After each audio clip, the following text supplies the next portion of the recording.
We know that the job of great copy is to get the reader to take an action or inspire them to take an action.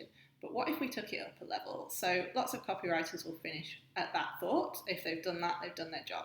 Actually, we could take it up a level and actually try and help the reader to self-persuade. So instead of your words persuading them, they self-persuade that they need to take this action, and that's so much more powerful.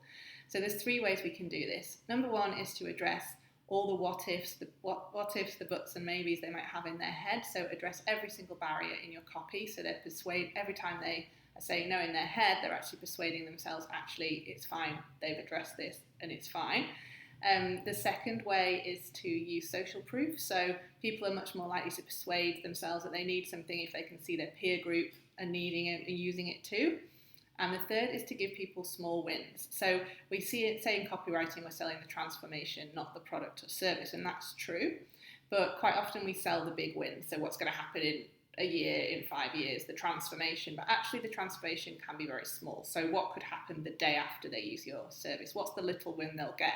People find that much easier to visualize and therefore can kind of persuade themselves they need it because they can see what's going to happen very immediately in the future. So yeah, great copywriting does persuade people to take action, but brilliant copywriting will persuade that reader to will help that reader to self-persuade, make them persuade themselves that they need your product or service.